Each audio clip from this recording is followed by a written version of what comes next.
Jackets finally get their due. We cover pro Columbus. All right. Tune in and join us.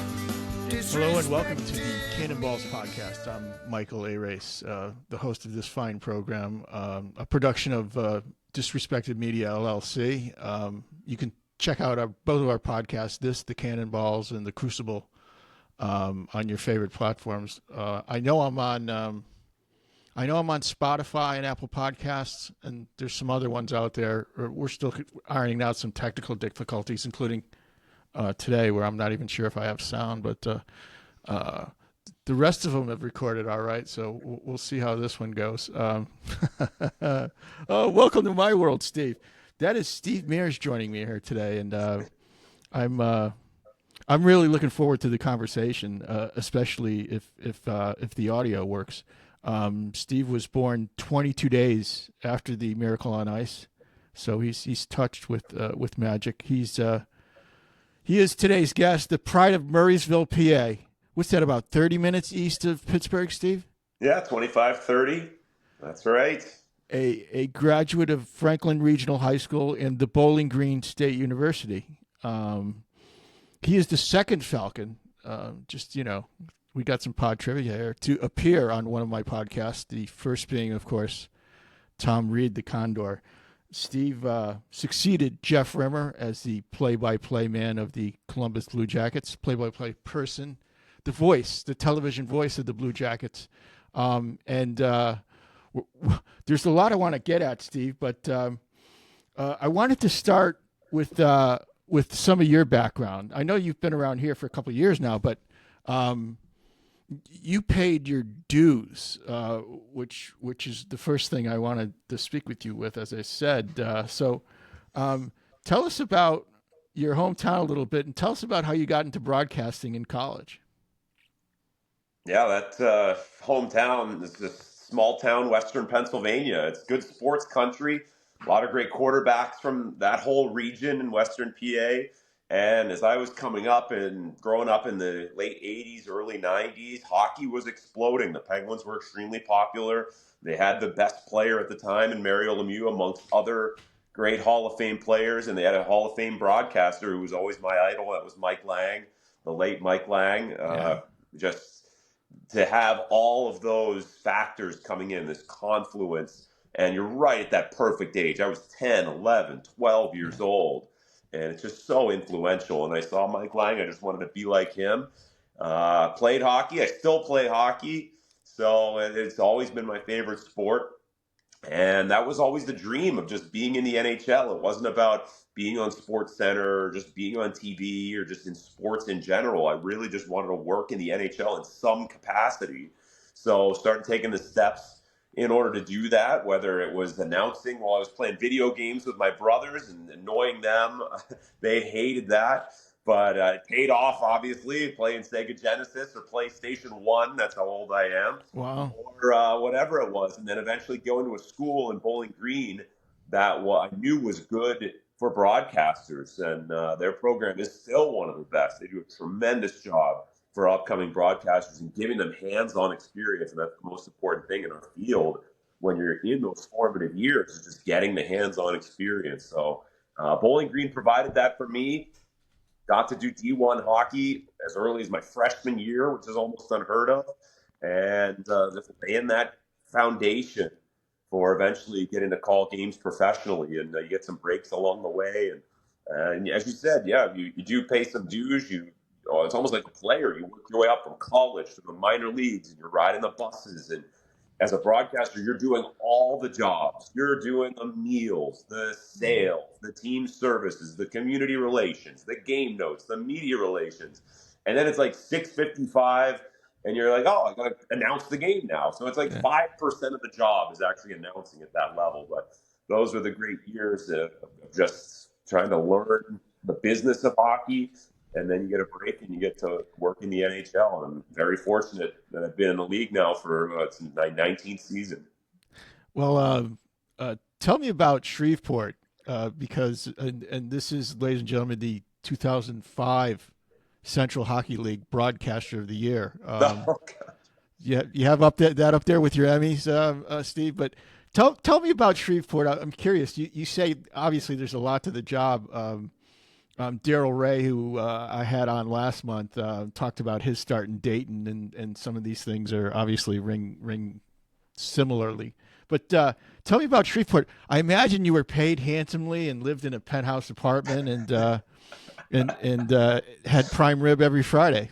yeah, Maine lobster delivered right to my apartment, and you know what though? At the time, making $18,000 as a kid out of college, I was in the lap of luxury. I thought I was. I mean, then the team, you had like perks. You were a big fish in a small pond. We were a pretty big deal. It was a popular team there in Shreveport, which is a decent sized minor league city. So for a 23-year-old kid going down there, it was pretty luxurious. And I really loved it, and I'm just guessing though the cheap food was tremendous in Shreveport. yeah, I mean, I love the South. I love the hospitality, the Southern hospitality. Yeah. I loved everything about that. Those were the greatest 4 years of my life. And the people I met down there are still dear friends, from the general manager to the head coach to a lot of the players. Many of these players, when we travel, and especially in Canada, I go and have dinner with them to this day, Wow. 20 plus years later, meeting up with some of these guys. And some are still in hockey, some are not.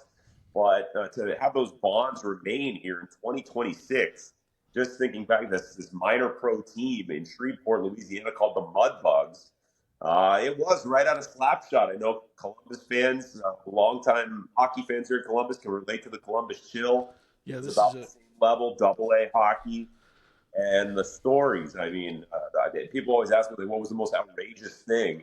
And I have to go with two coaches fighting at center ice in their suits. That probably takes the cake for the most outrageous thing. But there were so many other things I could write a book about. Just in 4 years of the insanity of minor pro hockey in the South and the tough customers that were playing in that league, scary individuals. But it was so much fun. And I always said it was like getting your masters in sports or in broadcasting, because you learned the finer points of the business side. It wasn't just about announcing; it was doing all those things that I mentioned. Oh well, you should. Craig Mertz, and you know Craig. He covers the Blue Jackets mostly for NHL.com. He wrote a chill book. I read it. Oh, there you go. I actually read it in the process of interviewing for the Blue Jackets job, because I thought it would be helpful, and it certainly was. And I thanked Craig for that, and Dave Pateson as well. And we had a chance to have lunch with him, and it wasn't anything brand new to me, because, as you mentioned, I went to BG and met some folks, including my longtime color analyst Dave Crane when I was a Falcon broadcaster. He's from Columbus, and he was a Chill fan growing up before the Blue Jackets. So I learned all about the Chill. And, my junior year at BG was the Blue Jackets' first season. So the Chill were gone, and then it was the Blue Jackets coming in. So I was able to enjoy those early days in Blue Jackets history. But I was well aware of the Chill and some of the great players. And just in reading that book, I was reminded of guys like Brad Treliving and Don Granato. They came through, and now we know Brad Treliving, for example, was general manager in Toronto. Don Granato, former head coach of the Buffalo Sabres. So some very notable names that played for that Chill organization, and many people will know. And if you don't, they were wildly popular in the 90s. Yeah, this T-shirt is a play on a promotion they had heading into I think it was the first game of their final season. I wasn't here yet, but it would have been Halloween of 1998. And at the time, mad cow disease was a thing. So they wore mad cow jerseys. They were the mad cows for a night. And Morgan Hughes at Supporter Supply Company, who makes my merch and plays around with designs, made this. Well, we'll have to get you one of these, Steve. I'd be honored. That's so cool. It'd be the second one out there, so it would I would be honored. amazing. I love the minor pro promotions that happen. We had ours in Shreveport. We had several of them. I mean, NASCAR night was a huge one down there. These jerseys, like NASCAR themed jerseys, sold for thousands and thousands of dollars. So that was always one of the biggest ones. Mardi Gras night and a Mardi Gras jersey, that was another one that was really popular. I love the story of the chill and how they capitalized on that popularity and the 90s grunge music that was associated with it, and just like this alternative culture. It was cool reading the book. I didn't know the behind the scenes stuff. I knew of the chill, but I didn't know all the details behind the scenes. So I was able to get apprised of that with the book. But those minor pro promotions, they are always classic. I know there have been good ones around minor pro baseball and everything. We did one of the first bring your dog to the game nights. Bring your dog to the game. Yeah, and I remember season ticket holders complaining, the non-dog owners complaining about that. Like, they didn't want to sit next to some smelly dog while they're enjoying their Mudbugs hockey game. And our general manager, Jason Rent, he had to address some of the season ticket holders. He said, guys, come on. It's not venomous snake night. They're just little dogs. They're going to be in the stands. They're going to be in their own little area. They won't bother you. Don't worry. So I think everybody was okay. There were no disasters during Bring Your Dog to the Game night, and I think we won. So yeah, there was that. Speaking of that, there was guaranteed win night. If the team lost, everyone got free tickets to the next game. Stuff like that. I loved it, and those things are still going on in minor pro sports to this day. I think there should be a bring your cat to the game night. That'd be much more interesting. Yeah, there you go. Maybe they should have venomous snake night. I don't know. That's probably not a good idea. But wasn't there one? There was like a minor pro baseball team that did like sports villains night, and it was like not, I don't know what to say celebrating, but it was like talking about the most vile people in sports history. I don't even know who did that, but it was just like one of the more ridiculous things that I've seen in my time covering sports. Well, I guess we all miss Bill Vack and Charles O. Finley, but that's a podcast for another time. Hey, the other thing I wanted to ask you about before we move on to the heavy lifting, serious part of the program, which isn't even talking about the jacket stretch, which we'll get to, but I wanted to ask you, are you still doing 3 ice? Yes. I mean, tell people what that is, if for those that don't know. Yeah, we got to get the word out even more, because it's a product that has a lot of potential. I think it'll be a 4th season this summer of 3 Ice, which is the professional 3-on-3 hockey league. And they're really trying to capitalize on the success of 3-on-3 overtime in the NHL, which is, for the NHL regular season, since it came in, has been wildly popular and has been successful in terms of deciding games and not going to the shootout. So, it's a 3-on-3 league. I've been doing the TV broadcast since day one. We've had different iterations and different locations for the games. This summer, it's going to be based out of Iowa, actually. You can go to 3ice.com. It's an event that's built for TV. There are some very talented and established players that are in that some played in the NHL. And some big name coaches too, right? Huge name coaches. I mean, to spend the summer with Ray Bourque, Joey Mullen, Larry Murphy, John LeClaire, Guy Carbonneau, Grant Fuhr, for a hockey fan, lifelong fan like myself, and that's right in my vintage, to hang out with those guys. It's so special. And I do think it has a lot of potential. When you look at things like 3-on-3 basketball, which has kind of become a sport of itself and its own version, and what Ice Cube is doing with Big 3 basketball. Right. I think they're trying to play off of that. There are some unique rules in it, like all penalties are penalty shots, and you have chasers on the penalty shots. You can play the puck off the netting. The goalie can go anywhere. I mean, there's all kinds of unique wrinkles as far as the rules go to make it nonstop, high-paced, and entertaining. So I think it just needs time to grow and get some more established players, some more household names. But I would encourage any hockey fan to check it out. And there's no hockey in those months. It's July, August. So why not check it out? It fills that void that's in that hockey calendar. I bet it's great to call. I imagine that there are times when you can let it breathe, and then there are times when you can let it rip. I bet it's a lot of fun to call.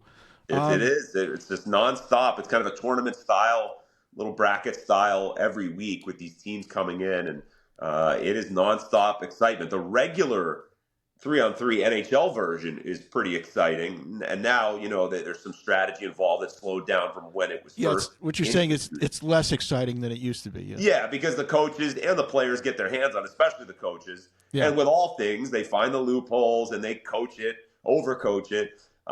There actually is a rule in 3 Ice about no regroups, which I think the NHL has definitely considered and really should maybe implement. which is if you carry the puck in over the blue line in the offensive zone, you cannot go backwards to regroup over the red line. And if you do in 3-ice, it's a change of possession. And I do think it forces teams to keep moving it north and at least stay on that side of the ice as opposed to doing the loop all the way back, which really slows down the current overtime. But the 3-on-3, again, regular season, I know there's been a lot of talk about the Olympic championship and everything.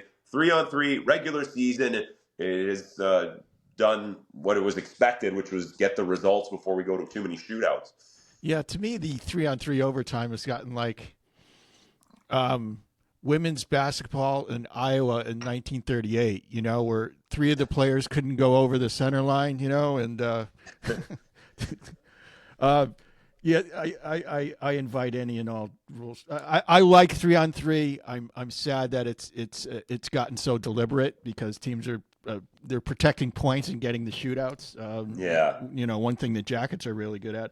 But anyway, I also wanted to talk to you about primarily, really. I wanted you on because I think you're doing a great job, and I was looking forward to speaking with you on this platform. But I also, in this time and moment we're in now, you've seen about just as many seisms in the sports television industry as I have over the decades. And you've had to live through a couple of the quakes that have occurred in the business, and the earth is still shaking from the most recent quake, which is the death of the regional sports network. That business model doesn't work. To bring it down to a micro scale, we see it right here in Columbus, where it was recently announced that FanDuel had gone bankrupt and that the last game that they will carry as a network for here in Ohio is the Blue Jackets' final game of the regular season. And the question is, what happens next? And as someone who studied the business in college, who's lived the business at every level, including the international level, and who's been through these cycles, we're going to see something newborn here, and it's happened already in other NHL markets. I'm thinking specifically of Dallas, for one, where 2 years ago they started what is, I guess you'd call their own network called Victory, and then there's the Scripps Sports Service, which is another platform. We won't get into other sports because, for instance, Cleveland Guardians whatever is their own streaming service. It's a subscription service. Let me first ask you, before we get into the different permutations of the way sports TV is going to be packaged, specifically here in Columbus. Do you have any idea? I'll put you on the spot, Steve. Do you have any idea about what's coming down the pike here very soon? No, I do not. I have no clue. I probably am just as informed or not informed as you or anybody else. And following along, a lot of the same things that you're reading, I'm finding out in the same amount of time as you are. It is a turbulent time in this industry. I think everybody knows that, with cord cutting and the business model just was not working anymore. It's not unique to Columbus. It's not unique to hockey. All the sports are dealing with it. There are different iterations right now, as you mentioned. And whether it's those platforms you talked about, I remember Gary Bettman talking about one team going to a local affiliate, and he called it Back to the Future. And I think they were broadcasting on the local channel, just like when I was a kid in 1991, and the Pittsburgh Penguins might have been on KDKA. I think it's just a turbulent time, and it's a time of transition, and we need the dust to settle. And when it does, then it'll be a little bit more uniform, and I think the problem will be solved eventually. But right now, it's a turbulent time. One thing I do know is that the games will air somewhere, and there are a lot of people, especially with the Blue Jackets, that are extremely invested in making sure it's easily accessible and as many people can access it as possible. And that's in the Jackets' best interest and the fans' best interest. I think the league has talked about that quite a bit, and Gary Bettman specifically. but we have to get through this turbulent time right now, and that's just the way it goes. And where we're at right now, I just know that the games will air somewhere, and once we do get out of this turbulent time, I think it's going to just be a tremendous product, and it's going to be accessible to more people, and that encourages me. So we've seen all different twists and turns, as you said, in the course of my time working in this business. Radio has had twists and turns. And I was I started out, we all started radio. So I started out with that. And now it's cool to see different versions of audio broadcasts that are going on. That's just one example. It kind of reinvents itself. And regional TV is doing that. They're in the process of doing that right now. Even on the national level, you see that as well. So with different TV deals and different packages, games on ESPN Plus and so forth. And that's what the landscape looks like in 2026, and it's ever changing, and who knows, 27, 28, 29, who knows where we're going to be. I certainly don't have the crystal ball. Yeah. To prep for this, I talked to Del Rey again today, specifically about what the Stars did. And he talked a little bit about Script Sports. I think Vegas and Tampa Bay, among others, are using Script Sports as their television platform. In the case of the Dallas Stars and Victory, I don't know, Victory Sports Network or whatever, it's Victory. Like, to me, this would be appealing to a Blue Jackets fan. It's appealing to me. Mrs. Arace probably likes it as a big consumer of Blue Jackets hockey, misguided as she is. You download the app and you can stream anywhere. The app is free. This is the Stars case. Now, for instance, CLE Guardians TV is direct to consumer. It's $19.99 a month and $100 a year. $99.99, as LEG used to say. But you download for Victory. You download the app. You can stream it anywhere. You can AirPlay it like Mike Babcock if you want to. No subscription. It's ad-based, and it's targeted ad-based, meaning that if you're watching in Austin, you get a different set of ads than you do if you say you're watching in Arlington. They also, and other teams are doing this as well, they're also tossing about 15 games into over-the-air TV on the local Fox network. And it's kind of a test for a couple reasons. They want to, one is the olds can just flip from Jeopardy over to the Dallas Stars game if they're so inclined, and also to see how it impacts their numbers, like what kind of numbers do they draw on the local television networks, et cetera. Like I listen to that and I go like, man, that'd be great, as someone who has seen every iteration of the regional sports networks here in Ohio. That sounds tremendous to me. Like, I don't know if you're going to get a huge salary cut. Like if you're out of the 0.1% again there, Steve, but I don't know. What are your thoughts there as I throw all this random information in your face without? No, I've been following that closely at Victory Plus, Anaheim Ducks on board there as well. And the Dallas Stars, as you said, I believe the Texas Rangers as well. Right. It's interesting. I think the philosophy is that this is a 3-hour commercial basically for your product. This is what we have here. This is the greatest advertisement you could possibly have, our broadcast. And you tune in, you sit back, you can get away from life for a while and enjoy a hockey game. And that's what we try to do on a nightly basis. So I think that's the thinking behind it. It all comes down to dollars and cents. I would have to go in and I would love to see the financial breakdown of all of these different things. And that's really what's going to make the decision with all aspects of life and business and in sports television, sports business. And what are the dollars and cents? And for something that's still relatively new, I think we still need more of a body of work to make that type of judgment. But I don't have the books on it. I don't have the information, but I know it's going to come down to the dollars and cents. And also, it is about the fans and the accessibility. How easy is it to access, and how many people are able to enjoy this product? Because it should be at the maximum. You want to have as many fans as possible, and you certainly don't want to irritate fans by having this blackout here, or like you can't restrict it here. If we could get rid of that, I think fans would love it.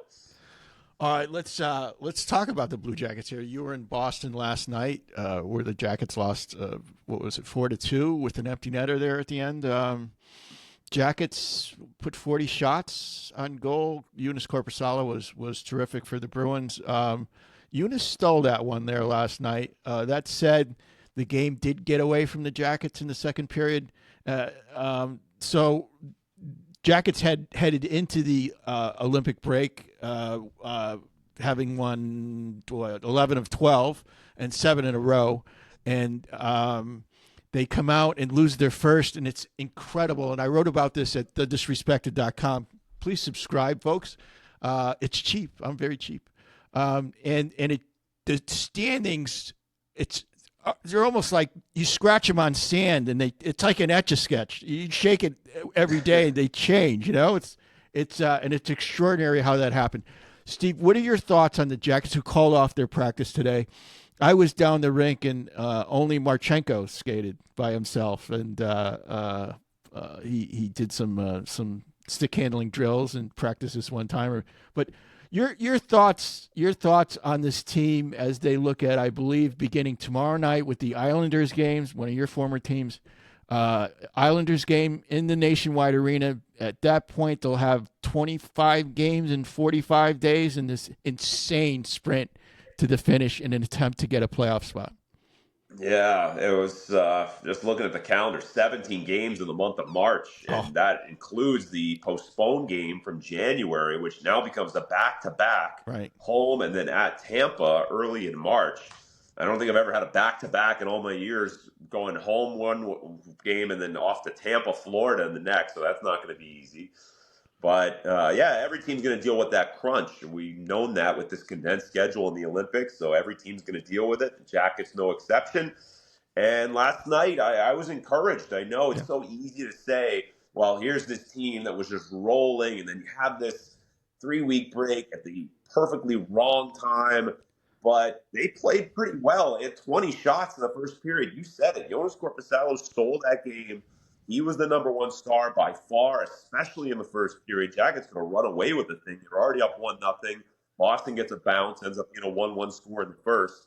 And 20 shots on goal. Jackets kind of lost a little bit of the edge in the second period there. But overall, it was another pretty solid defensive game, which has been the hallmark since Rick Bowness took over. That was the first thing he said. He knew.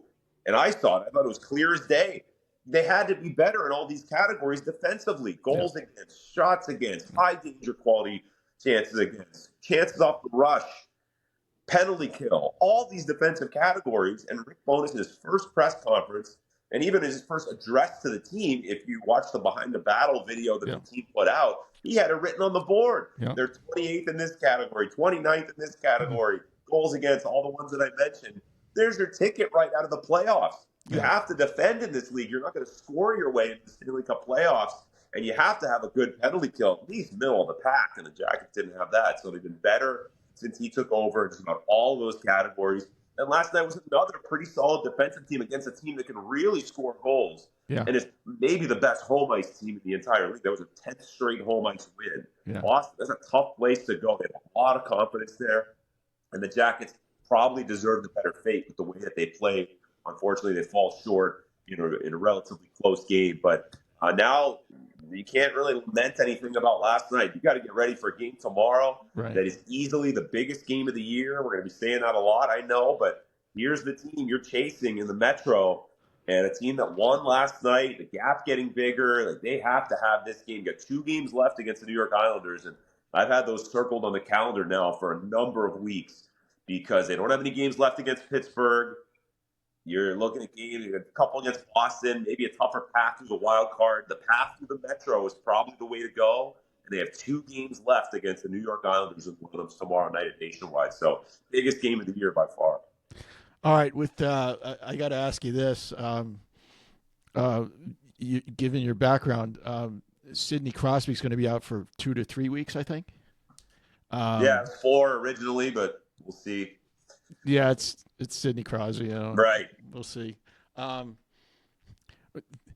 they vulnerable? Yeah, I've And what are they, in never been second place in the totally Metro? sold, even though they continue to defy everybody, not just me. They defied everybody. I think a lot of people had them picked as dead last in the running for Gavin McKenna for the first overall pick. Yeah. And they were the team that was like, oh, they're rebuilding from scratch. Like, this is the one team. If there's one that's going to be in the basement all year, it's going to be the Pittsburgh Penguins. And they have defied that. And we shouldn't be surprised at all because they have Sidney Crosby. He gets 90 points in his sleep, and he's not going to just sit there while the team just dwindles in the bottom spot in the entire league. It wasn't going to happen. Now, I didn't expect Carlson to be as good as he's been. I didn't expect Malkin to be as good as he's been. Didn't expect their goaltending to be that good. Their power play, all these things. Crosby, I expect every year. He might play till he's 45. We'll still expect it. But all these other factors, and they've had some players really step up that they kind of got bargains on. And Kyle Dubas has done a really nice job of looking to rebuild on the fly, which I've always thought is impossible. And he's defying that. But now with Crosby out, and now they made a trade. I thought Brett Kulak was good there. He's been dealt. Yeah. So maybe they are vulnerable. I don't know. But the goaltending has been way better than anybody expected. And, they still have some magic. Those three, Crosby, Malkin, Letang, they still have some magic. Oh, when Gino go off right off into the sunset and be this bottom dweller, it's just not going to happen. Yeah, when Gino wants to play. And he's wanted to play this year, And he always steps up when Crosby's out. I mean, that he's done for 20 years. Anytime Crosby's had an injury, Evgeny Malkin's points per game are significantly higher.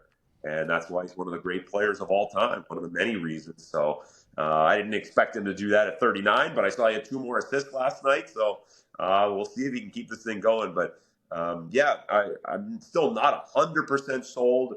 I certainly don't think they're a Stanley Cup contender, but they are proving that they are, at the very least, a playoff contender. And maybe the Jackets will have a chance to catch up to them. The only problem is they squandered a lot of points against Pittsburgh this year, and they don't have any games left head-to-head against Pittsburgh.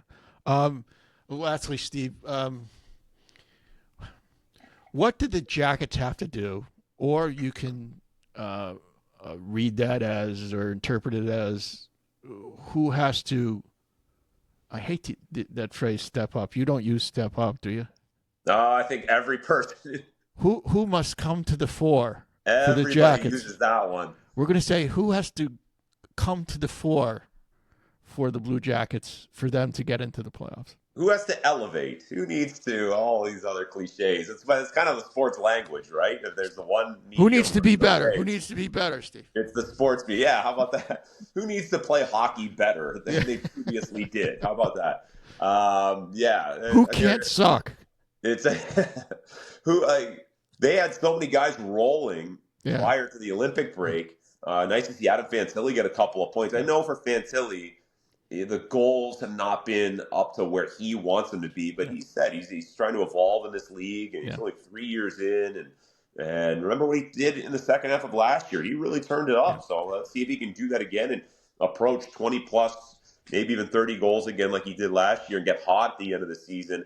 I think he finished with, 9 goals in the last 10 games or something. So that would be really nice to see. Steve, but Fantilli's so young. Yep. You know what? You mentioned Fantilli, and that's the guy I'm thinking of. And it's I'm not being overly critical of him when I say they need him to be that Bedard, Leo Carlson ilk. They need him to be Celebrini-esque. They need that guy.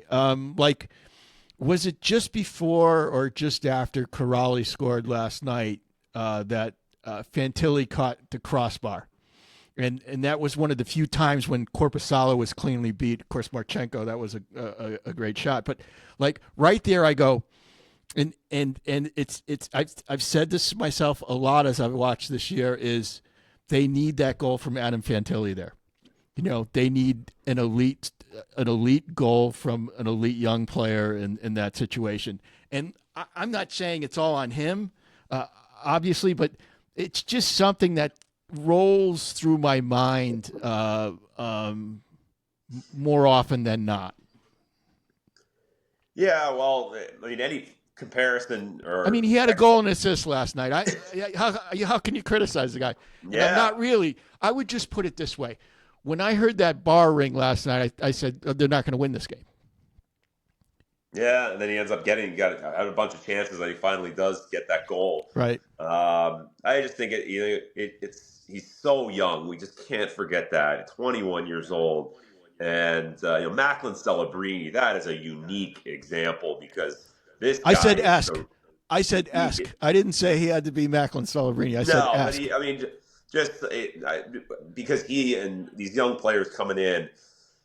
And Matthew Schaefer, who we're going to see tomorrow. God. These are so unbelievably special players. Yeah. But they're not these high picks. Not all of them immediately have an impact like Crosby did, scoring 100 points his rookie year, or like Celebrini did last year and into this season. Yeah. And I was just looking at one. Look at Nathan McKinnon's first 4 years in the NHL. Now, he did win the Calder Trophy. I think he had about 60-some points. But it took him a while. Yeah. It took him a handful of years until he really took off, I think in 2015. Right. He had a couple of seasons. He had less than 20 goals. Nathan McKinnon, the guy who just scores goals in his sleep and guaranteed 40, 50, 60 goals, likely MVP. It was kind of a slow start in his career.